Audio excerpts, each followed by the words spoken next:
షీట్లు మొత్తం టోటల్గా మనకు తైవాన్ నుంచి వచ్చిన షీట్లు అనమాట ఇవన్నీ. సో తైవాన్ నుంచి వచ్చిన షీట్లు ఇవన్నీ 2.5 షీట్లు మొత్తం టోటల్గా.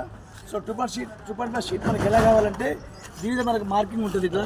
సో ఇక్కడ ఇది రాసి ఉంటుంది, ఇది ఏ గ్రేడ్ షీట్, ఇది ఏ గ్రేడ్ షీటు 2.5 అని చెప్పి రాసి ఉంటుంది షీట్ మీద, ప్రతి ఒక్క షీట్ మీద రాసి ఉంటుంది అనమాట ఇది. సో ఇది ఏంటంటే ఫస్ట్ క్లాస్ షీట్స్ అనమాట ఇవి.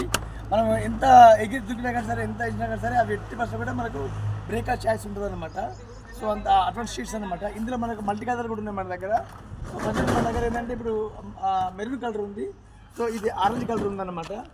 టోటల్గా ఏంటంటే ఇంకా మన దగ్గర ఇంకా లోపల మనకు ఇది బయట గోడలు పెట్టాము, లోపల ప్రెస్ లేక లోపల పెట్టలో గ్రేన్ ఉంది, గ్రే కలర్లో ఉంది. సో 2.5 షీట్స్ కూడా ఉన్నాయి మన దగ్గర. అన్ని కలర్ల షీట్లు మన దగ్గర అవైలబుల్గా ఉన్నాయి. 2.5 ఉంది, 2.3 ఉందన్నమాట. సో ఇవన్నీ 2.5 షీట్లు మొత్తం ఇక్కడ పెట్టేసాము. మిగతా అన్ని 2.3 షీట్లు లోపల ఉన్నాయన్నమాట రూమ్లో.